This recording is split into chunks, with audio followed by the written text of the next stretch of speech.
മുടി രാത്രിയിൽ കെട്ടിവെച്ചാലോ അഴിച്ചിട്ടാലാണോ വളരുക എന്ന് ചിന്തിക്കുന്നവരുണ്ടോ? മുടി രാത്രിയിൽ ഉച്ചിയിൽ കെട്ടിവച്ച് കിടക്കുന്നതാണ് മുടി വളരാൻ നല്ലതെന്ന് മുത്തശ്ശിമാർ പറഞ്ഞു കേട്ടിട്ടുള്ള അറിവുണ്ടല്ലേ?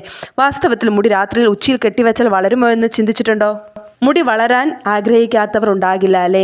പ്രത്യേകിച്ച് പെൺകുട്ടികൾക്ക് നീണ്ട ഇടതൂർന്ന മുടി ഇന്നത്തെ കാലത്ത് പല പെൺകുട്ടികൾക്കും സ്വപ്നം മാത്രമാണല്ലേ? സൗന്ദര്യ സങ്കല്പങ്ങളിൽ പ്രധാനപ്പെട്ടതുമാണ് മുടി. മറ്റേത് സൗന്ദര്യ വഴികൾക്കും കൃത്രിമ മാർഗങ്ങളുണ്ടെങ്കിലും മുടി വളരാൻ ഇത്തരം കൃത്രിമ വഴികളൊന്നും തന്നെ ഇല്ല എന്നതാണ് വാസ്തവം. നമ്മുടെ മുടി എന്ന് പറയുന്നത് തികച്ചും നാടൻ വഴികളിലൂടെ മാത്രമേ വളരുകയുള്ളൂ കേട്ടോ. പഴയ മുത്തശ്ശി വഴികൾ, അതായത് പഴയ തലമുറയിൽപ്പെട്ട ആളുകൾ മുടി സംരക്ഷണത്തിനായി, മുടി വളരുവാനായി പറയുന്ന പല വഴികളുമുണ്ട്. എണ്ണ തേച്ച് കുളി, മുടി പിന്നിയിടുക, താളി തേക്കുക, മുടി കെട്ടിവയ്ക്കുക തുടങ്ങിയ പല കാര്യങ്ങളും ഇതിൽ പെടുന്നേ. നാം രാത്രി കിടക്കുമ്പോൾ മുടി കെട്ടിവയ്ക്കണോ അതോ അഴിച്ചിടണോ, ഏതാണ് മുടി വളരാൻ നല്ലതെന്ന കാര്യം സംബന്ധിച്ച് പലർക്കും സംശയങ്ങളുണ്ട് അല്ലേ? മുടി രാത്രിയിൽ ഉച്ചിൽ കെട്ടി വച്ച് കിടക്കുന്നത് തന്നെയാണ് നല്ലത് കേട്ടോ. അപ്പോൾ ബാക്കി ടിപ്സ് അറിയാൻ വേണ്ടിയിട്ട് നമ്മുടെ ചാനൽ മസ്റ്റായിട്ട് സബ്സ്ക്രൈബ് ചെയ്യാൻ മറക്കരുത്.